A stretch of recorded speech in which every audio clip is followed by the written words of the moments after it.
1. 인생은 고통이다. 당신의 삶과 다른 사람들의 삶에 있는 고통을 인정하십시오. 이 진리를 받아들이면 연민과 이해심으로 삶에 접근하는 데 도움이 될 것입니다. 가혹하게 들릴지 모르지만 우리 모두가 직면해야 하는 현실입니다. 고통은 인간 경험의 본질적인 부분이며 그것을 부정하는 것은 더 많은 고통과 괴로움으로 이어질 뿐입니다. 우리 삶과 다른 사람들의 삶에서 겪는 고통과 괴로움을 인정함으로써 우리는 연민과 이해심으로 삶에 접근할 수 있습니다.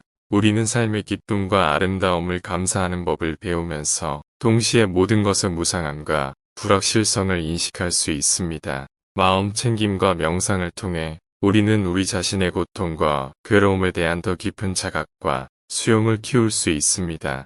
이것은 우리가 두려움과 혼란에서 반응하기보다 지혜와 연민으로 삶의 도전에 대응할 수 있게 해줍니다. 삶의 고통과 괴로움 또한 위대한 성장과 변화의 원천이 될 수 있음을 기억하십시오. 우리의 투쟁을 정면으로 마주함으로써 우리는 이전보다 더 강하고 탄력적으로 나타날 수 있습니다.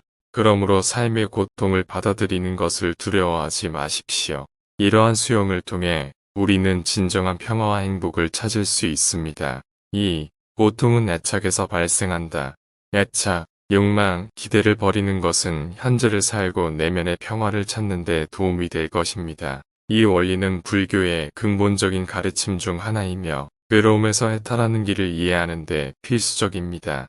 인간으로서 우리는 종종 그것이 물질적 소유, 관계, 심지어 우리 자신의 생각과 믿음이든 간에 우리에게 행복이나 성취를 가져다 줄 것이라고 믿습니다. 그러나 이러한 애착은 우리가 그것에 의존하고 상실을 두려워하기 때문에 고통으로 이어질 뿐입니다. 진정한 내적 평화와 고통으로부터의 자유를 찾기 위해 우리는 이러한 애착과 욕망을 버리고 현재의 순간을 있는 그대로 받아들이는 법을 배워야 합니다. 이것은 우리가 관계나 물질적 소유를 완전히 피해야 한다는 것을 의미하는 것이 아니라 오히려 초연함과 무소유의 감각으로 접근해야 한다는 것을 의미합니다. 명상과 마음챙김 수련을 통해 우리는 이 무소유 상태를 기르고 욕망과 기대의 사슬에서 벗어나 현재 순간에 사는 법을 배울 수 있습니다. 이것이 진정한 행복과 해방의 길입니다. 자신의 길에서 평화와 성취를 찾고 부처님의 지혜가 항상 당신을 인도하기를 바랍니다. 삶 고통의 소멸은 가능하고 더 나은 삶에 대한 희망이 있다. 마음챙김, 연민, 자기 성찰의 실천을 통해 가능합니다. 인생은 고통으로 가득 차 있지만 끝낼 수 있습니다. 먼저 고통의 존재를 인정하고 그것이 우리의 애착, 욕망, 기대에서 비롯된다는 것을 이해해야 합니다. 이러한 집착을 놓아버리면 내면의 평화를 찾고 현재를 살 수 있습니다. 그러나 어떻게 이 깨달음의 상태에 도달하고 고통의 순환을 끝낼 수 있겠습니까? 답은 마음챙김, 연민, 자기 성찰의 실천에 있습니다. 마음챙김은 우리가 현재와 인식을 유지하고 생각과 감정에 얽매이지 않고 관찰하는 데 도움이 됩니다. 연민은 우리가 다른 사람들과 연결되고 그들의 고통과 괴로움을 느끼고 친절과 이해심으로 대응할 수 있게 해줍니다.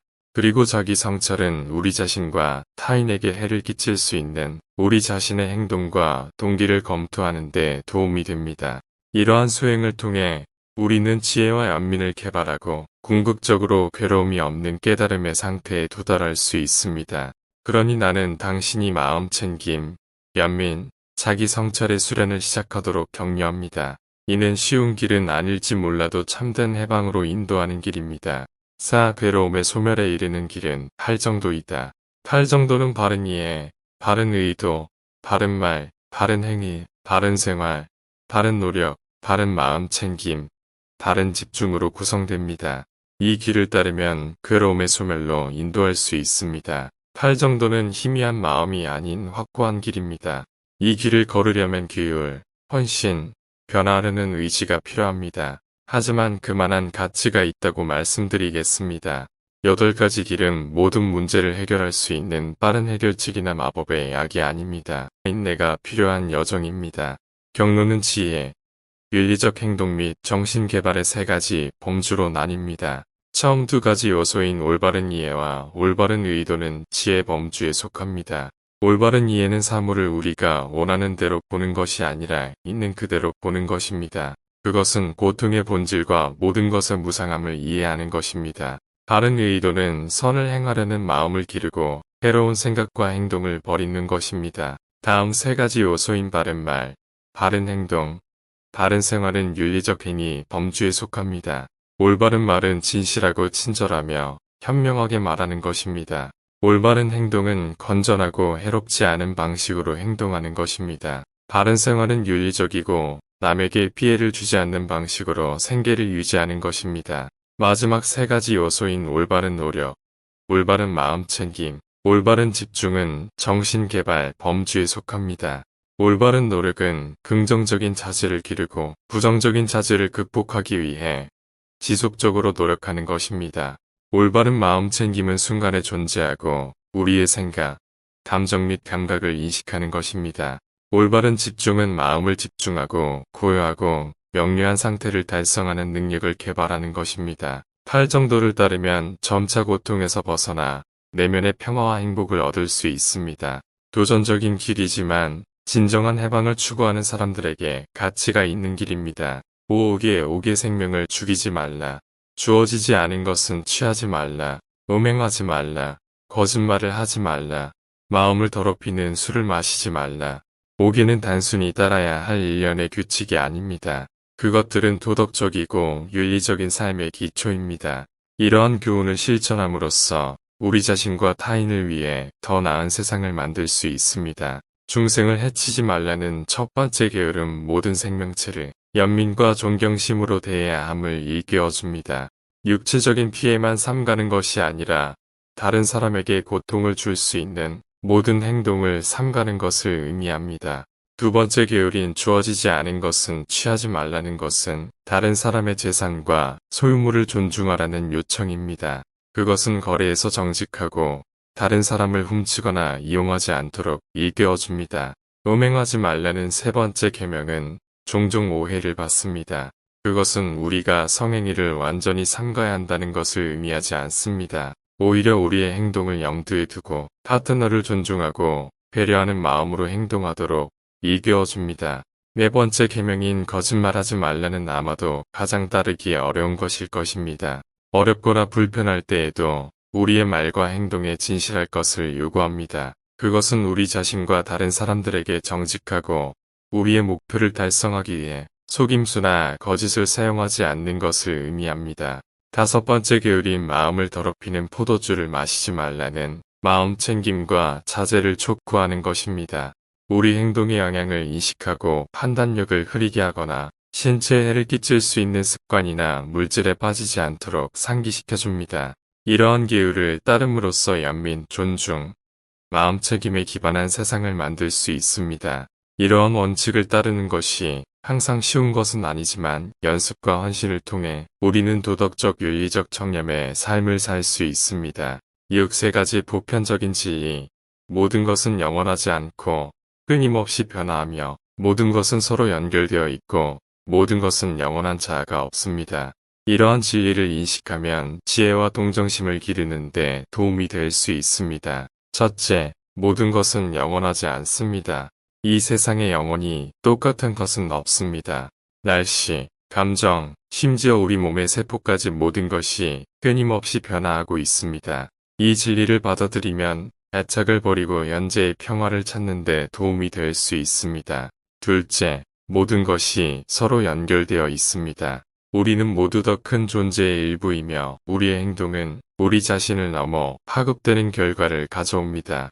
이 진리를 이해하면 다른 사람에 대한 연민과 공감을 키우고 주변 세상에 미치는 우리의 영향을 더 염두에 두고 인식하는 방식으로 살 수 있습니다. 마지막으로 모든 것에는 영원한 자아가 없습니다. 이것은 아마도 사람들이 받아들이기 가장 어려운 진리일 것입니다. 그러나 그것은 불교 철학의 근본적인 측면입니다. 우리의 육체 너머에 존재하는 고유한 자아나 영혼은 없습니다. 대신 우리는 끊임없이 변화하고 상호 연결된 생각, 감정 및 경험의 시스템입니다. 이 진리를 인식하면 자아를 버리고 삶에 대한 보다 겸손하고 연민적인 시각을 발전시키는 데 도움이 될 수 있습니다. 이 세 가지 보편적인 진리를 인식함으로써 우리는 내면의 평화를 찾고 충만한 삶을 사는 데 필요한 지혜와 연민을 키울 수 있습니다. 자신의 여정에서 깨달음을 찾길 바랍니다. 7. 명상의 중요성. 정기적인 명상 수련은 마음 챙김, 집중, 통찰을 기르는 데 도움이 될 수 있습니다. 또한 스트레스를 줄이고 내면의 평화를 찾는 데 도움이 될 수 있습니다. 당신은 내면의 평화와 지혜를 찾고 있지 않습니까? 명상은 이런 목표를 달성하기 위한 강력한 도구입니다. 그것은 집중하고 현재 순간을 인식하기 위해 마음을 훈련하는 것을 포함합니다. 명상을 통해 마음 챙김을 개발할 수 있습니다. 마음 챙김은 우리 주변과 내부에서 일어나는 일을 완전히 현존하고 인식하는 능력입니다. 명상은 또한 특정 대상이나 작업에 마음을 집중하는 능력인 집중력을 개발하는 데 도움이 될 수 있습니다. 이것은 공부, 일 또는 심지어 개인적인 관계와 같은 삶의 여러 측면에서 이용할 수 있습니다. 또한 정기적인 명상은 통찰력, 즉 자신과 세상에 대한 더 깊은 이해로 이어질 수 있습니다. 그러나 명상의 이점은 여기서 그치지 않습니다.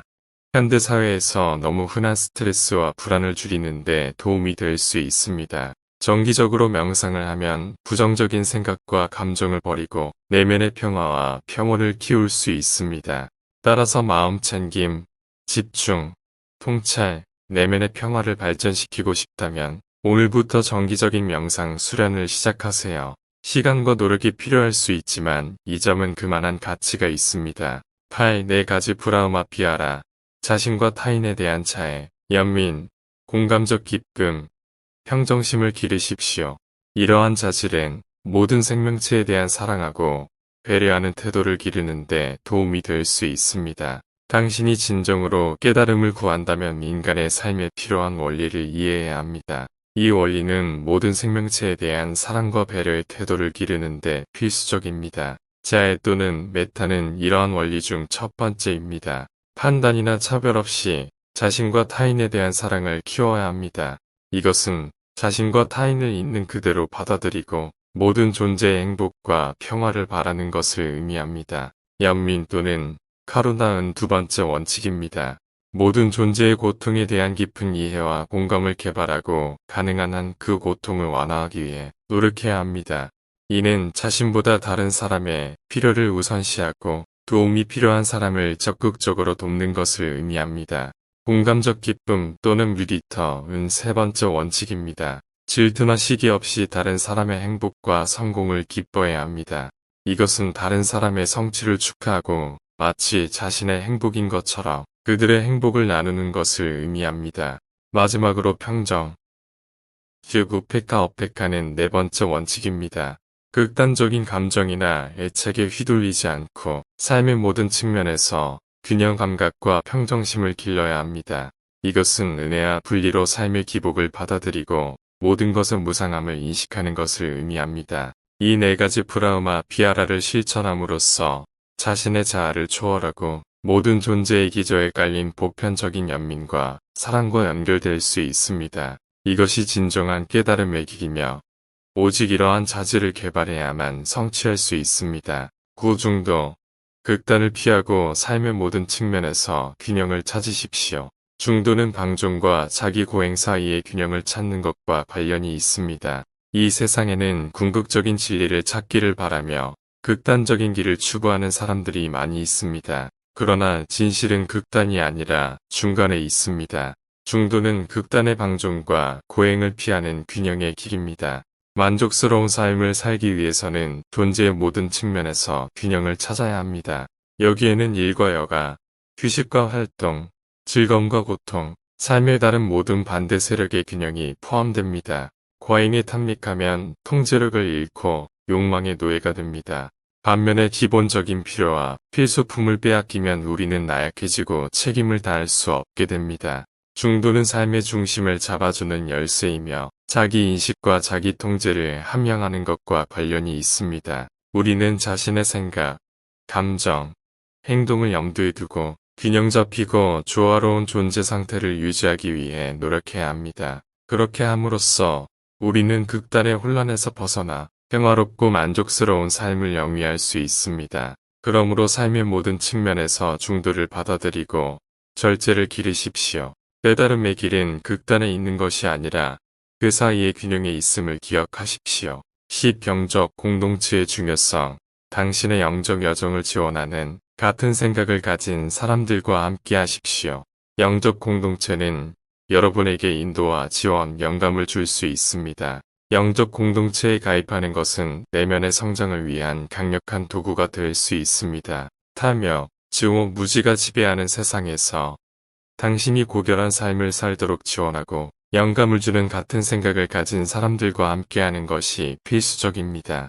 영적 공동체에서 당신은 이미 당신보다 앞서 그 길을 걸어온 사람들로부터 인도와 지원을 찾을 수 있습니다. 그들의 경험에서 배우고 가르침에서 지혜를 얻고 모범에서 영감을 얻을 수 있습니다.